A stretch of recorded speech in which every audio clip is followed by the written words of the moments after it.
ॐ नमो नारायणाय।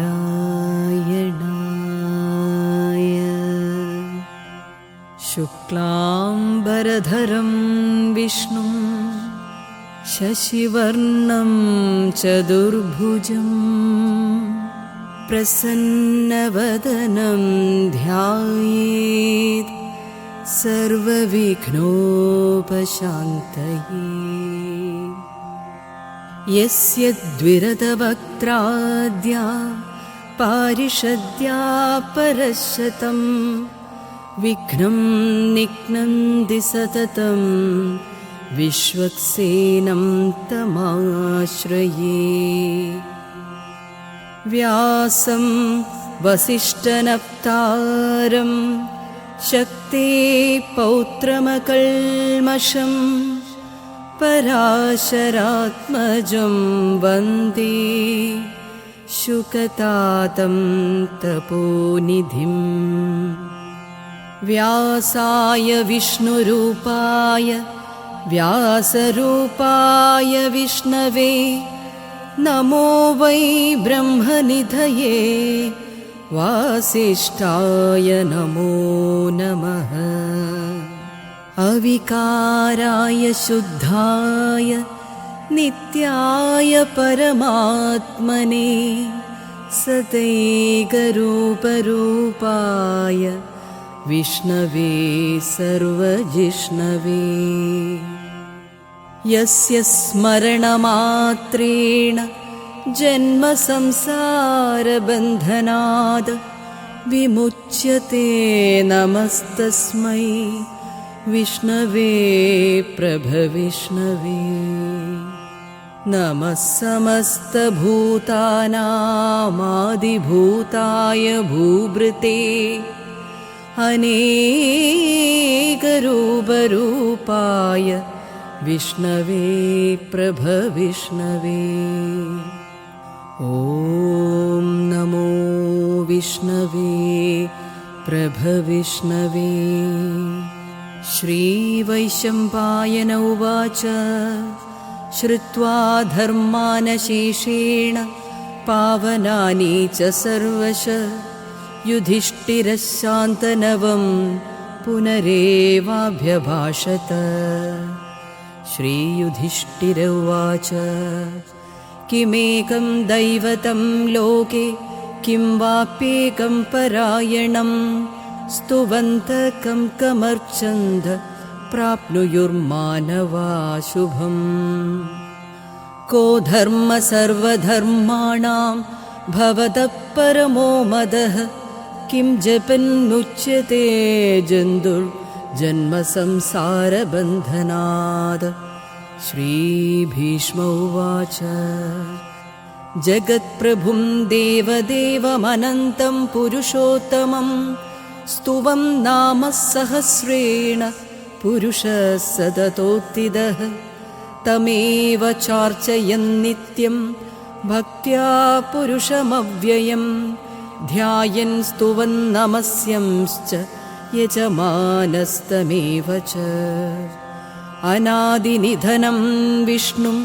सर्वलोकमहेश्वरं लोकाध्यक्षं स्तुवं नित्यं सर्वदुःखादिको भवेत्। ब्रह्मण्यं सर्वधर्मज्ञं लोकानां कीर्तिवर्धनं लोकनाथं महद्भूतं सर्वभूतभवोद्भवम्। एष मे सर्वधर्माणां धर्मोऽधिकतमो मदः यद्भक्त्या पुण्डरीकाक्षं स्तवैरर्चिन्नरः सता। परमं यो महत्तेज परमं यो महत्तपः परमं यो महद्ब्रह्म परमं यः परायणम्। पवित्राणां पवित्रं यो मङ्गलानां च मङ्गलं दैवतं देवतानां च भूतानां यो व्ययपिता। यतः सर्वाणि भूतानि भवन्त्यादि युगागमे यस्मिंश्च प्रलयं यान्ति पुनरेव युगक्षये तस्य लोकप्रधानस्य जगन्नाथस्य भूपते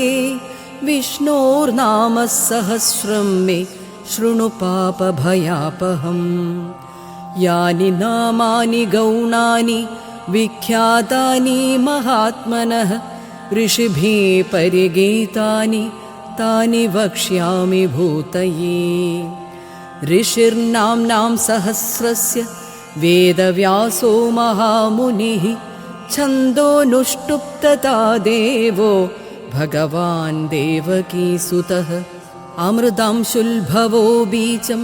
शक्तिर्देवकीनन्दनः त्रिसामाहृतयं तस्य शान्त्यर्थे विनियुज्यते। विष्णुं जिष्णुं महाविष्णुं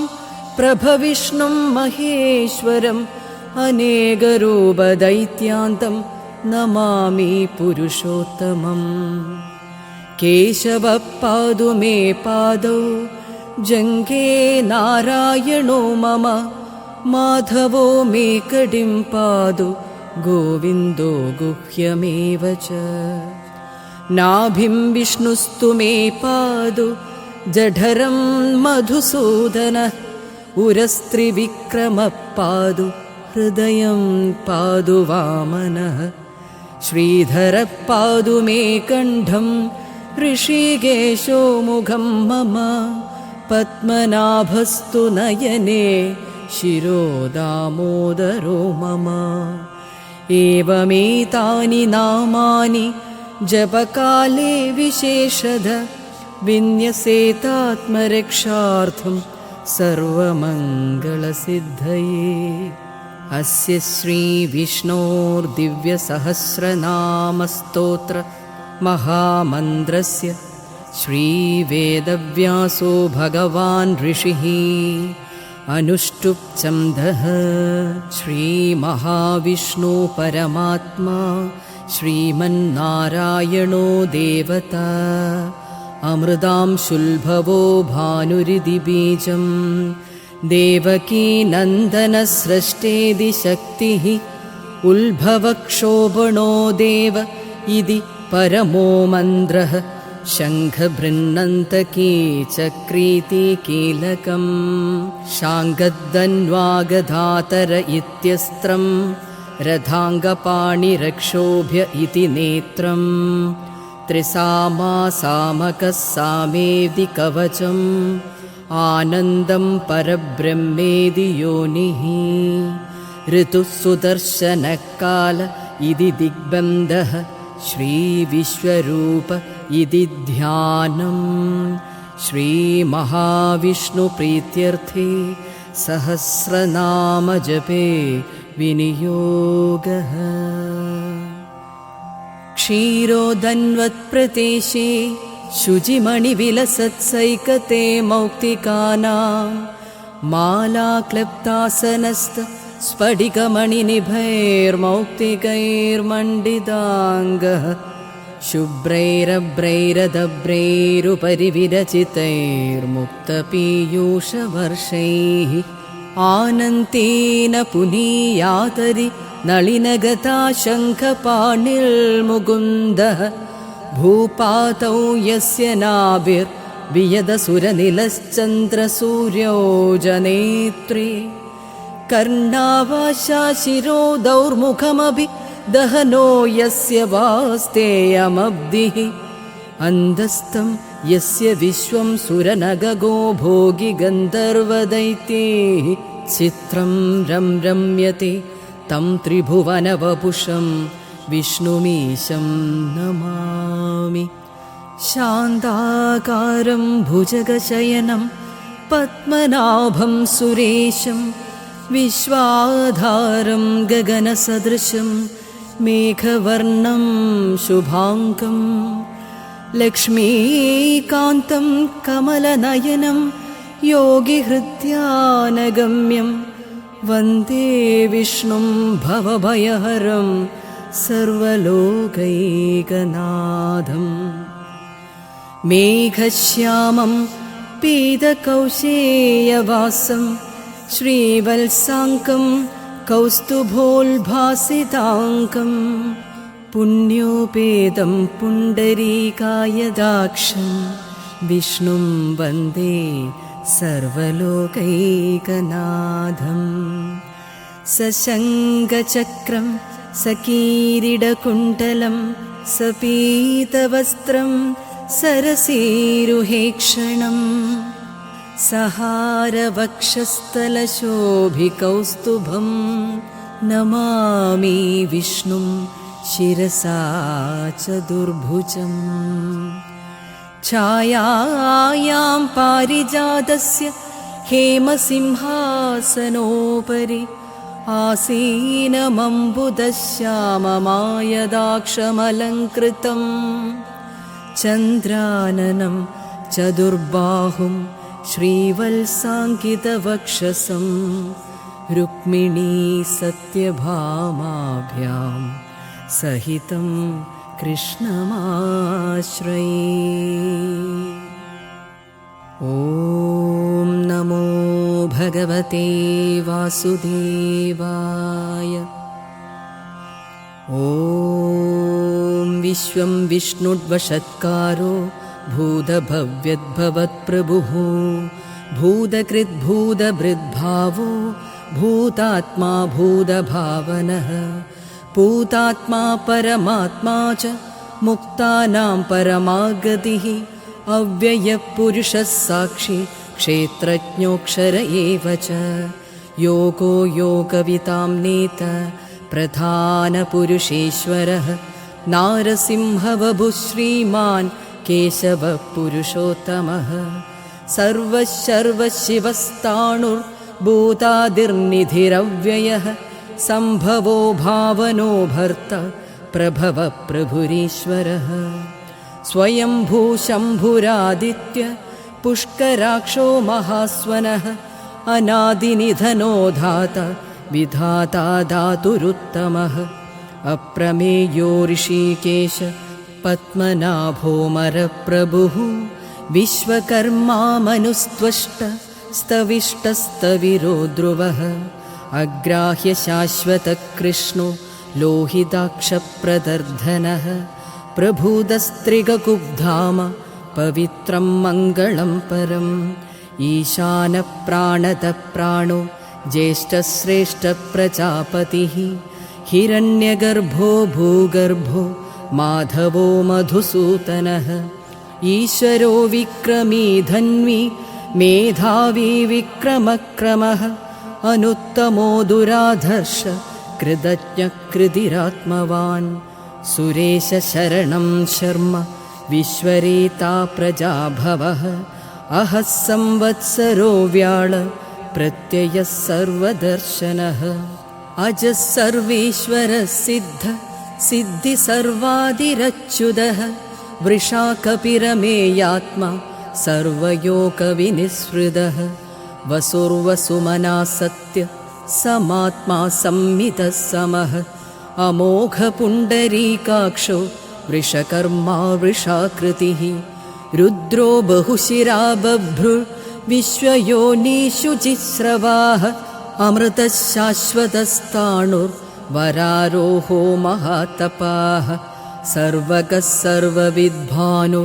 विश्वक्सेनो जनार्दनः वेदो वेदविदव्यङ्को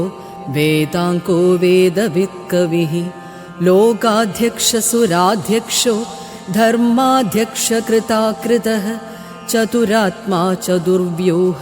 चतुर्दंश्चतुर्भुजः भ्राजिष्णुर्भोजनं भोक्ता सहिष्णुर्जगदादिजः अनघो विजयो जेत विश्वयोनि पुनर्वसुः उपेन्द्रो वामनप्रांशुरमोघः शुचिरुर्जितः अतीन्द्रसङ्ग्रहः सर्गो धृतात्मा नियमो यमः वेद्यो वैद्यसता योगी वीरः माधवो मधुः अतीन्द्रियो महामायो महोत्साहो महाबलः महाबुद्धिर्महावीर्यो महाशक्तिर्महाद्युतिः अनिर्देश्य वभुः श्रीमानमेयात्मा महादृदृक् महेश्वासो महीभर्ता श्रीनिवासः सताङ्गतिः अनिरुद्धः सुरानन्तो गोविन्दो गोविताम्पतिः मरीचिर्दमनो हंसः सुपर्णो भुजगोत्तमः हिरण्यनाभसुतपा पद्मनाभा प्रजापतिः अमृत्यु सर्वदृक्सिंह सन्ताता सन्तिमान् स्थिरः अजो दुर्मर्षणशास्ता विश्रुतात्मा सुरारिः गुरुर्गुरुतमो धाम सत्यसत्यपराक्रमः निमिषो निमिषस्रग्वि वाजिस्पतिरुदारधीः अग्रणीर्ग्रामिणी श्रीमान् न्यायो नेता समीरणः सहस्रमूर्धा विश्वात्मा सहस्राक्षः सहस्रपाद आवर्तनो निवर्तात्मा संवृतः संभ्रमर्दनः अहः संवर्तको वह्निरनिलो धरणीधरः सुप्रसादप्रसन्नात्मा विश्वदृग्विश्वभुग्विभुः सत्कर्ता सत्कृतः साधु जन्नुर्नारायणो नरः असङ्ख्येयो प्रमेयात्मा विशिष्टशिष्टकृच्छुचिः सिद्धार्थसिद्धसङ्कल्प सिद्धिदः सिद्धिसाधनः वृषाही वृषभो विष्णुर्वृषपर्वा वृषोदरः वर्धनो वर्धमानश्च विविक्तश्रुतिसागरः सुभुजो दुर्धरो वाग्मी महेन्द्रो वसुतो वसुः नैकरूपो बृहद्रुवशिभिविष्टप्रकाशनः ओजस्तेजोद्युतिधर प्रकाशात्मा प्रतापनः ऋद्धस्पष्टाक्षरो मन्द्र चन्द्रांशुल्भास्करद्युतिः अमृतांशुल्भवो भानु शशबिन्दो सुरेश्वरः औषधं जगतः सेतु सत्यधर्मपराक्रमः भूतभव्यभवन्नाथ पवनपावनो नलः कामः कामकृत्कान्त कामकामप्रदप्रभुः युगादिकृद्युगावर्तो नैकमायो महाशनः अदृश्यो व्यक्तरूपश्च सहस्रजिदनन्दजित् इष्टो विशिष्टशिष्टेष्ट शिखण्डी नहुषो वृषः क्रोधः क्रोधकृत्कर्ता विश्वबाहुर्महीधरः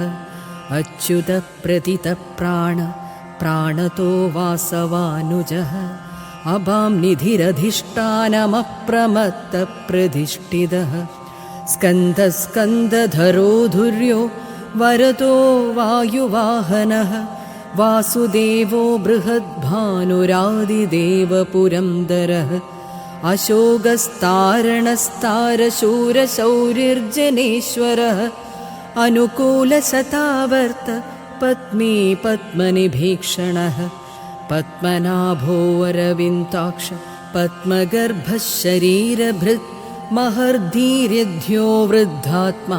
महाक्षो गरुडध्वजः अतुलशरभो भीमसमयज्ञो हविर्हरिः सर्वलक्षणलक्षण्यो लक्ष्मीवान् समितं जयः विक्षरो रोहितो मार्गो हेदुर्दामोदरः सहः महीधरो महाभागो वेगवानमिताशनः उल्भवक्षोभणो देव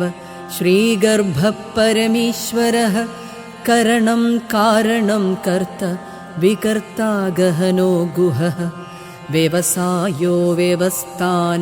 संस्थानस्थानदो ध्रुवः परर्धी परमस्पष्टस्तुष्टपुष्ट शुभेक्षणः रामो विरामो विरतो मार्गो नेयो नयो नयः वीरः शक्तिमतां श्रेष्ठो धर्मो धर्मविदुत्तमः वैकुण्ठपुरुषप्राण प्राणतः प्रणवपृथुः हिरण्यगर्भशत्रुघ्नो व्याप्तो वायुरधोक्षजः ऋदुसुदर्शनकालपरमेष्टि-परिग्रहः उग्रः संवत्सरो दक्षो विश्रामो विश्वदक्षिणः വിസ്താരസ്ഥാവരസ്ഥാണു പ്രമാണം ബീജമവ്യയം അർത്ഥോനർത്ഥോ മഹാകോശോ മഹാഭോഗോ മഹാധനഃ അനിർവിണ്ണസ്തവിഷ്ടോ ഭൂധർമ്മയൂപോ മഹാമഘഃ നക്ഷത്രനേമിർനക്ഷത്രേ ക്ഷമക്ഷാമഃ സമീഹനഃ യജ്ഞ ഇജ്യോ മഹീജ്യശ്ച ക്രതുസത്രം സതാം ഗതിഃ സർവദർശീ വിമുക്താത്മാ സർവജ്ഞോ ജ്ഞാനമുത്തമം സുവൃതഃ സുമുഖഃ സൂക്ഷ്മ സുഘോഷഃ സുഗതഃ സുഹൃത് മനോഹരോജിതക്രോധോ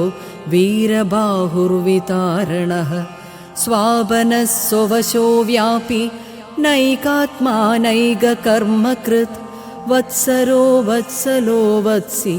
രത്നഗർഭോധനീശ്വരഃ ധർമ്മഗുബ്ധർമ്മകൃദ്ധർമ്മി സദസക്ഷരമക്ഷരം അവിജ്ഞാതാ സഹസ്രാംശുൽ വിധാതാ കൃതലക്ഷണഃ ഗഭസ്തനേമി സത്വസ്ഥ സിംഹോ ഭൂതമഹേശ്വരഃ ആദിദേവോ മഹാദേവോ ദേവേശോ ദേവഭൃദ്ഗുരുഃ ഉത്തരോ ഗോപതിർഗോപ്ത ജ്ഞാനഗമ്യ പുരാതനഃ ശരീരഭൂതഭൃദ്ഭോക്ത കപീന്ദ്രോ ഭൂരി ദക്ഷിണഃ സോമപോ മൃതപഃ സോമ പുരുജിത് പുരുസത്തമഃ വിനയോ ജയ സത്യസന്തോ ദാശാർഹ സാത്വതാം പദിഃ ജീവോ വിനയിതാ സാക്ഷി മുകുന്ദോമിതവിക്രമഃ അംഭോനിധിരനന്താത്മാ മഹോദധിശയോന്തകഃ അജോ മഹാർഹ സ്വാഭാവ്യോ ജിതാമിത്രപ്രമോദനഃ ആനന്ദോ നന്ദനോ നന്ദ സത്യധർമാത്രിവിക്രമഃ മഹർഷി കപിലാചാര്യ കൃതജ്ഞോ മേദിനീപതിഃ ത്രിപദസ്ത്രിദശാധ്യക്ഷോ മഹാശൃംഗകൃതാന്തകൃത് മഹാവരാഹോ ഗോവിന്ദ സുഷേണ കനകാങ്കതി ഗുഹ്യോ ഗഭീരോ ഗഹനോ ഗുപ്തശ്ചക്രഗദാധരഃ വേദാസ്വാങ്കോജിതകൃഷ്ണോ ദൃഢസംഘർഷണോച്യുതഃ വരുണോ വാരുണോ വൃക്ഷ പുഷ്കരാക്ഷോ മഹാമനാഃ ഭഗവാൻ ഭഗഹാനന്തി വനമാലീ ഹലായുധഃ ആദിത്യോ ജ്യോതിരാദിത്യ സഹിഷ്ണുർഗതിസത്തമഃ സുധന്വാ ഗണ്ഡപരശൂർധാരുണോ ദ്രവിണപ്രദഃ ദിവസ്പൃക് സർവദൃഗ്വ്യാസോ വാജിസ്പതിരയോ നിജഃ ത്രിസാമാസാമഗഃ സാമ നിർവാണം ഭേഷജം വിശത് സന്യാസകൃച്ഛമശാന്തോ നിഷ്ഠാശാന്തിപരായണഃ ശുഭാംഗശാന്തിതസ്രഷ്ട കുമുദക്കുവലേശയഃ ഗോഹിതോ ഗോപതിർഗോപ്ത വൃഷഭാക്ഷോ വൃഷപ്രിയഃ അനിവർത്തി നിവർത്താത്മാ സംക്ഷേപ്താക്ഷേമകൃച്ഛിവഃ ശ്രീവത്സവക്ഷ ശ്രീവാസ ശ്രീപതി ശ്രീമതാംബരഃ ശ്രീതശ്രീശ ശ്രീനിവാസ ശ്രീനിധി ശ്രീവിഭാവനഃ ശ്രീധര ശ്രീകര ശ്രേയ ശ്രീമാം ലോകത്രയാശ്രയഃ സ്വക്ഷസ്വങ്കശതാനന്തോ നന്ദിർജ്യോതിർഗണേശ്വരഃ വിജിതാത്മാ വിധേയാത്മാ സത്കീർത്തിശ്ചിന്ന സംശയഃ ഉദീർണഃ സർവദശ്ചക്ഷുരനീശ ശാശ്വതസ്ഥിരഃ ഭൂഷയോ ഭൂഷണോ ഭൂതിർ വിശോകശോകനാശനഃ അർച്ചിഷ്മാനർച്ചിതകുംഭോ വിശുദ്ധാത്മാ വിശോധനഃ അനിരുദ്ധോ പ്രതിരഥ പ്രദ്യുപ്നോമിതവിക്രമഃ കാലനേമിനിഹാവീരശൗര്യേശൂരജനീശ്വരഃ ത്രിലോകാത്മാ ത്രിലോകേശ കേശവാ കേശിഹാ ഹരിഃ കാമദേവ കാമപാല കാമീ കാന്തകൃതാഗമഃ अनिर्देश्य वपुर्विष्णुर्वीरो नन्दो धनञ्जयः ब्रह्मण्यो ब्रह्मकृत् ब्रह्म ब्रह्म ब्रह्मविवर्धनः ब्रह्मविद्ब्राह्मणो ब्रह्मि ब्रह्मज्ञो ब्राह्मणप्रियः महाक्रमो महाकर्म महातेजा महोरगः महाक्रतुर्महायज्वा महायज्ञो महाहविः स्तव्यस्तवप्रियस्तोत्रं स्तुतिस्तोतारणप्रियः पूर्णपूरयिता पुण्यकीर्तिरनामयः मनोजवस्तीर्थकरो वसुरेता वसुप्रदः वसुप्रतो वासुदेवो वसुर्वसुमनाहविः सद्गति सत्कृति सत्त सद्भूति सत्परायणः शूरसेनो यदुश्रेष्ठ सन्निवासः सुयामुनः भूतावासो वासुदेव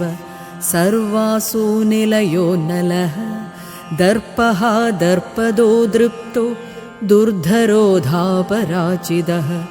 विश्वमूर्तिर्महामूर्तिर्दीप्तमूर्तिरमूर्तिमान् अनेकमूर्तिरव्यक्त शतमूर्ति शताननः एको नैकः सवक्किं यत्तत्पदमनुत्तमं लोकबन्धुर्लोकनाथो माधवो भक्तवत्सलः सुवर्णवर्णो हेमाङ्कु वराङ्गश्चन्दनाङ्गती वीरः विषमशून्यो घृताशीरच्चलश्चलः अमानी मानतो मान्यो लोकस्वामी त्रिलोकदृक् सुमेधा मेधजो धन्य सत्यमेधाधराधरः तेजो वृषोद्युदिधर सर्वशस्त्रभृतांवरः प्रग्रहो निग्रहो व्यग्रो नैगशृङ्को गदाग्रजः चतुर्मूर्तिश्चतुर्बाहुश्चतुर्व्यूहश्चतुर्गदिः चतुरात्मा चतुर्भावश्चतुर्वेदविदेकपाद समावर्तो निवर्तात्मा दुर्जयो दुरतिक्रमः दुर्लभो दुर्गमो दुर्गो दुरावासो दुरारिः शुभाङ्को लोकसारङ्क सुतन्तुस्तन्तुवर्धनः इन्द्रकर्मा महाकर्मा कृतकर्मा कृतागमः उल्भवः सुन्दरः सुन्दो रत्ननाभः सुलोचनः अर्को वाजसनशृङ्गी जयन्तः सर्वविजयी सुवर्णबिन्दुरक्षोभ्य सर्ववागीश्वरेश्वरः महाह्रतो महागर्तो महाभूतो महानिधिः कुमुदकुन्दरकुन्दपर्जन्यपावनो निलः अमृताशोऽमृतवभु सर्वज्ञः सर्वतोमुखः सुलभः सुवृतः सिद्धः शत्रुजिच्चत्रुतापनः न्यग्रोधो दुम्भरोऽश्वत्थः चाणूरान्त्रनिषूदनः सहस्रार्ची सप्तजिह्व सप्तैधा सप्तवाहनः अमूर्तिरनकोचिन्त्यो भयकृद्भयनाशनः अणुर्बृहत्कृशस्थूलो गुणबृन्निल्गुणो महान् अधृतस्वधृतस्वास्य प्राग्वंशो वंशवर्धनः भारभृत्कथितो योगी योगीशा सर्वकामदः आश्रमश्रमणक्षाम सुपर्णो वायुवाहनः धनुर्धरो धनुर्वेदो दण्डो दमयिता दमः अपराजितः सर्वसहो नियन्ता नियमो यमः सत्त्ववान् सात्विकः सत्यधर्मपरायणः अभिप्रायप्रियार्होर्हः प्रियकृत्प्रीतिवर्धनः विहाय सगतिर्ज्योति सुरुजिर्हुतबुग्विभुः रविविरोचनः सूर्य सवितारविलोचनः अनन्तो हुदभुग्भोक्ता सुखतो नैगजोऽग्रजः अनिर्विण्णः सतामर्षे लोकाधिष्ठानमद्भुतः सनात्सनातनतमः कपिलः कपिरप्ययः स्वस्तिदः स्वस्तिकृस्वस्ति स्वस्ति भुक् स्वस्ति दक्षिणः अरौद्रकुण्टले चक्री विक्रम्युर्जितशासनः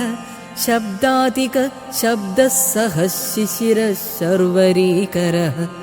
अक्रूरपेशलो दक्षो दक्षिणक्षमिणाम्बरः विद्वत्तमो वीदभय पुण्यश्रवणकीर्तनः उत्तारणो दुष्कृतिः पुण्यो दुःस्वप्ननाशनः वीरः रक्षणः सन्तो जीवनपर्यवस्थितः अनन्तरूपो नन्दश्रीजितमन्युर्भयावहः चतुरश्रो गभीरात्मा विदिशो व्यादिशो दिशः अनादिर्भुर्भुवो लक्ष्मी सुवीरो रुचिराङ्गदः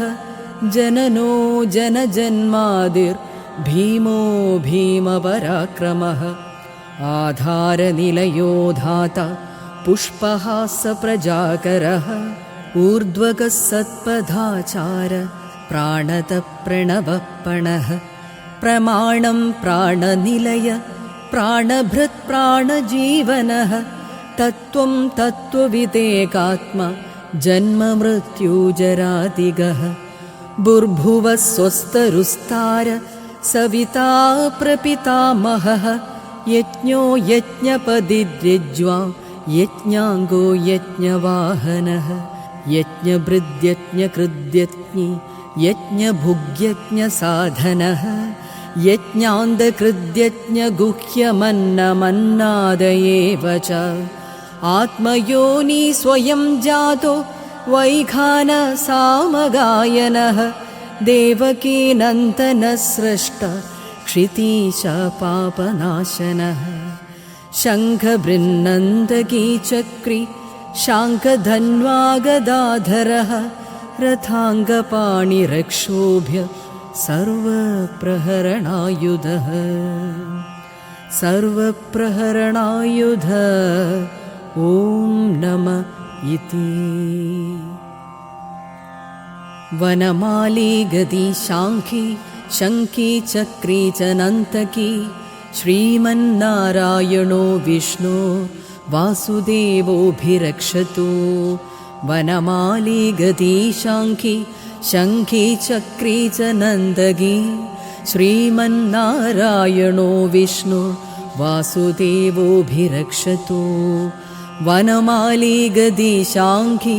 शङ्खी चक्री च नन्तकी श्रीमन्नारायणो विष्णु वासुदेवोऽभिरक्षतु इतीदं कीर्तनीयस्य केशवस्य महात्मनः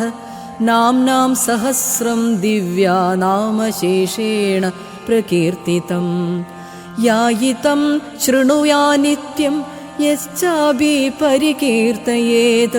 नाशुभं प्राप्नुयात् किञ्चित् स्तोमोत्रेह च मानवः वेदान्तगो ब्राह्मणः स्यात् क्षत्रियो विजयी भवेत् वैश्यो धनः समृद्धः साश्चूद्रः सुखमाप्नुयात् धर्मार्थी प्राप्नुयात् धर्ममर्थार्थी चार्थमाप्नुयात् कामानवाप्नुयात् कामी प्रजार्थी प्राप्नुयात् प्रजां भक्तिमाया सधोत्थाय शुचिस्तद्गतमानसः सहस्रं वासुदेवस्य नाम्नामेतल्प्रकीर्तयेत् यशः प्राप्नोति विपुलं ज्ञातिप्राधान्यमेव च अचलां श्रियमाप्नोति श्रेयप्राप्नोत्यनुत्तमं नाभयं क्वचिदाप्नोति वीर्यं तेजस्य विन्तति भवत्यरोगोद्युतिमान् बलरूपगुणान्वितः रोगार्तो मुच्यते रोगात् बन्धो मुच्येद बन्धनात् भयान्मुच्येद भीतस्तु മുച്യേതാപന്ന ആപതഃ ദുർഗാണ്യത്തിതരത്യാശു പുരുഷപുരുഷോത്തമം സ്തുവന്നാമ സഹസ്രേണ നിത്യം ഭക്തിസമന്വിതഃ വാസുദേവാശ്രയോ മർത്യോ വാസുദേവപരായണഃ സർവപാപവിശുദ്ധാത്മ യാതി ബ്രഹ്മസനാതനം നാവാസുദേവഭക്താനാമശുഭം വിദ്യതേ ക്വചിത് ജന്മമൃത്യുജരാവ്യാധി ഭയം നൈവോപജായത്തെ ഇമം സ്തവമധീയാന ശ്രദ്ധാഭക്തിസമന്വിതഃ യുജ്യേതാത്മസുഖക്ഷാന്തി ശ്രീധൃതിസ്മൃതികീർത്തിഭിः നാ ക്രോധോ നാ ച മാത്സര്യം നാ ലോഭോ നാശുഭാമതിः ഭവന്തി കൃതപുണ്യാനാം ഭക്താനാം പുരുഷോത്തമേ ദൗസചന്ദ്രാർക്കനക്ഷത്ര ഖം ദിശോ ഭൂർമഹോദതീः വാസുദേവസ്യ വീര്യേണ വിധൃതാനി മഹാത്മനഃ സസുരാസുരഗന്ധർവം സയക്ഷോരകരാക്ഷസം ജഗദ്വശേ വർത്തത്തെ തം കൃഷ്ണസ്യ സചരാചരം ഇന്ദ്രിയാണി മനോബുദ്ധി സത്വം തേജോ ബലം ധൃതിഃ വാസുദേവാത്മകാന്യാഹു ക്ഷേത്രം ക്ഷേത്രജ്ഞ ഏവ ച സർവാഗമാനാമാചാര പ്രഥമം പരികൽപ്യത്തെ ആചാരപ്രഭവോ ധർമ്മോ ധർമ്മസ്യ പ്രഭുരച്യുതഃ ഋഷയഃ പിതരോ ദേവ മഹാഭൂതാനി ധാതവഃ ജംഗമാജംഗമം ചേതം ജഗന്നാരായണോത്ഭവം യോഗോ ജ്ഞാനം തഥാ സാംഖ്യം വിദ്യാശില്പാദികർമ്മ ച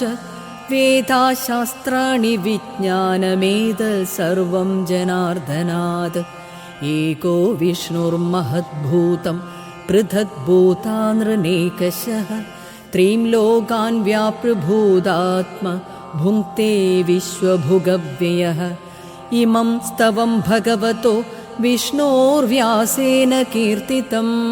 പഠ്യേത്യ ഇച്ഛേത് പുരുഷ ശ്രേയപ്രാപ്തും സുഖാനി ച വിശ്വേശ്വരമജം ദേവം ജഗതഃ പ്രഭുമവ്യയം ഭജന്തി യേ പുഷ്കരാക്ഷം നാതേ യാന്തി പരാഭവം നാതേ യാന്തി പരാഭവം ഓം നമഃ ഇതി അർജുന ഉവാച പത്മപത്രവിശാലാക്ഷ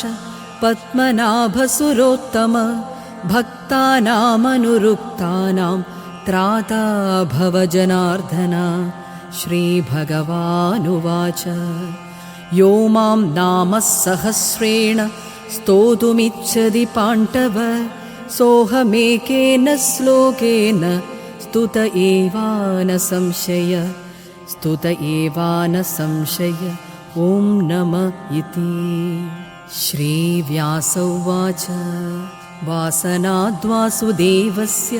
വാസിദം ഭുവനത്രയം സർവഭൂതനിവാസോऽസി വാസുദേവ നമോസ്തുതേ ശ്രീവാസുദേവ നമോസ്തുതേ ഓം നമഃ ഇതി ശ്രീപാർവത്യുവാച കേനോപായേന ലഘുനാ വിഷ്ണോർനാമ സഹസ്രകം പഠ്യത്തെ പണ്ഡിതൈർനിത്യം ശ്രോതുമിച്ഛാമ്യഹം പ്രഭോ ശ്രീ ഈശ്വര ഉവാച ശ്രീരാമ രാമ രാമേതി രമേ രാമേ മനോരമേ സഹസ്രനാമ തത്തുല്യം രാമനാമവരാനനേ ശ്രീരാമ രാമ രാമേതി രമേ രാമേ മനോരമേ സഹസ്രനാമ തത്തുല്യം രാമനാമവരാനനേ ശ്രീരാമ രാമ രാമേതി രമേ രാമേ മനോരമേ സഹസ്രനാമ തത്തുല്യം രാമനാമവരാനനേ ശ്രീരാമനാമവരാനന ഓം നമഃ ഇതി ബ്രഹ്മോവാച നമോസ്ത്വനന്തായ സഹസ്രമൂർത്തയേ സഹസ്രപാതാക്ഷി ശിരോരുബാഹവേ സഹസ്രനാംനേ പുരുഷായ ശാശ്വതേ സഹസ്രകോടിയുഗധാരിണേ നമഃ. സഞ്ജയ ഉവാച യത്ര യോഗേശ്വരകൃഷ്ണോ യത്ര പാർത്ഥോ ധനുർധരഃ തത്ര ശ്രീവിജയോ ഭൂതിർധ്രുവാ നീതിർമതിർമമ. ശ്രീഭഗവാനുവാച അനന്യാ ചിന്തയന്തോ മാം യേ ജനാ പര്യുപാസത്തെ തേഷാം നിത്യാഭിയുക്താനാം യോഗക്ഷേമം വഹാമ്യഹം. പരിത്രാണായ സാധൂനാം വിനാശായ ച ദുഷ്കൃതാം ധർമ്മസംസ്ഥാപനാർത്ഥായ സംഭവാമി യുഗേ യുഗേ. ആർത്താ വിഷണ്ണാ ശിഥിലാശ്ച ഭീതാഃ ഘോരേഷു ച വ്യാധിഷു വർത്തമാനാഃ സങ്കീർത്യ നാരായണ ശബ്ദമാത്രം വിമുക്തദുഃഖാ സുഖിനോ ഭവന്തു. ഇതി ശ്രീമഹാഭാരതേ ആനുശാസനികേ പർവണി ദാനധർമ്മ ഭീഷ്മയുധിഷ്ഠിര സംവാദേ ശ്രീ വിഷ്ണോർദിവ്യ സഹസ്രനാമസ്തോത്രം സമ്പൂർണം. കായേന വാചാ മനസേന്ദ്രിയൈർവാ ബുദ്ധ്യാത്മനാ വാ പ്രകൃതി സ്വഭാവാത് കരോമി യദ്യസകലം പരസ്മൈ നാരായണായേതി സമർപ്പയാമി.